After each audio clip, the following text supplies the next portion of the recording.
여러분 안녕하십니까? 여러분 지금요 이 코로나가 전국적으로 확산되고 있어서 정말 많은 분들이 걱정하고 또 염려하고 있습니다.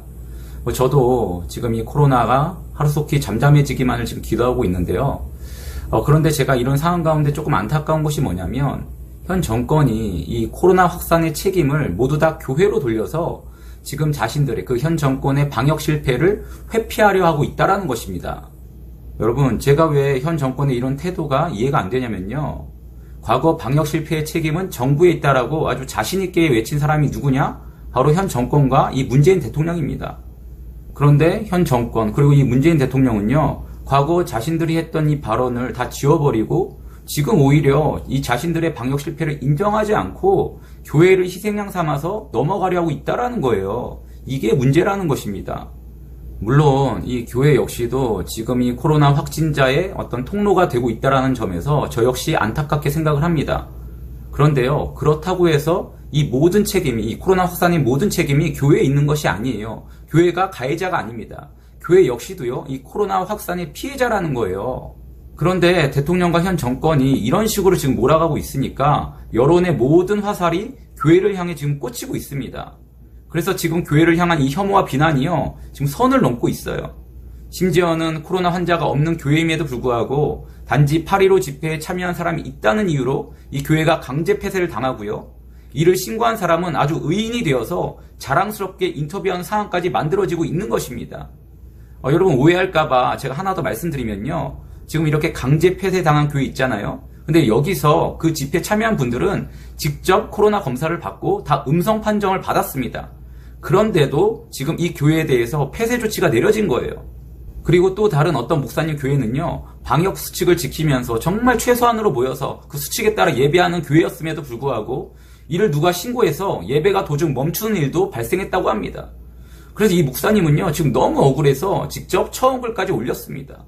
여러분 이게 끝이 아니에요. 그뿐만이 아니라 이제는 아예 교회가 아니라 집안에서 찬송을 부르면서 예배 드렸을 뿐인데 이를 신고하겠다는 글이 인터넷 카페를 통해 지금 올라오고 있습니다.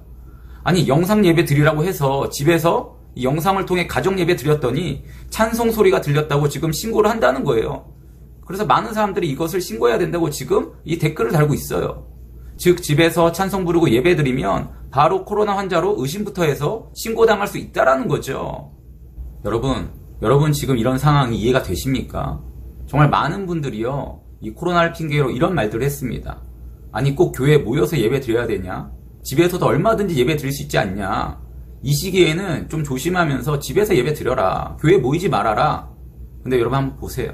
지금 어떤 일들이 일어나고 있습니까? 코로나 환자가 없는데도 신고당해서 교회가 강제 폐쇄 당하고 있습니다.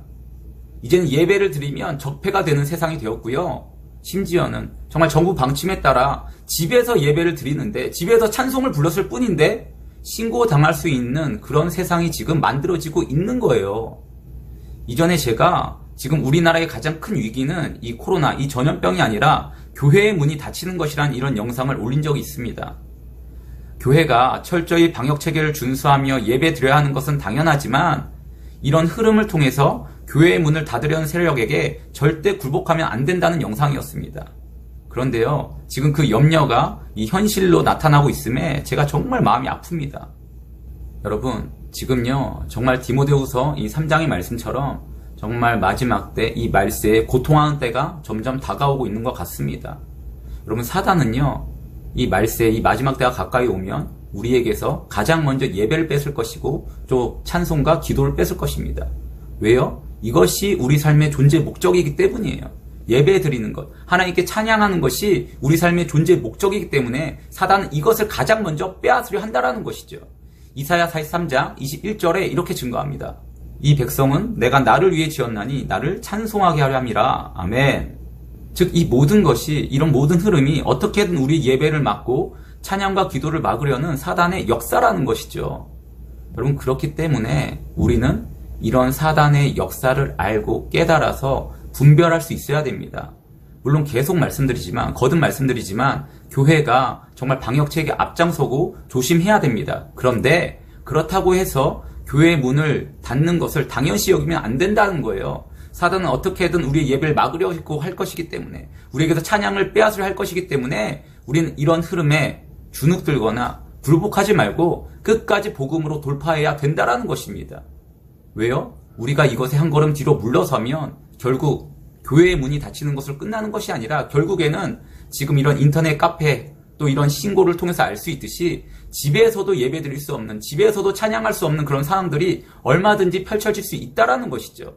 마치 북한이나 저 중국처럼 이제는 정말 숨어서 예배 드려야 되는, 자신 있게 주님을 찬양하지 못하는 그런 일들이 이 나라에도 얼마든지 지금 생길 수 있다라는 거예요.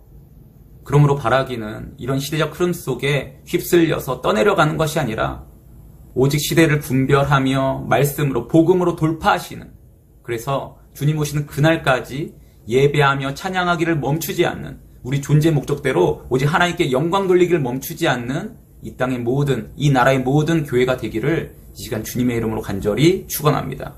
감사합니다. 마치겠습니다.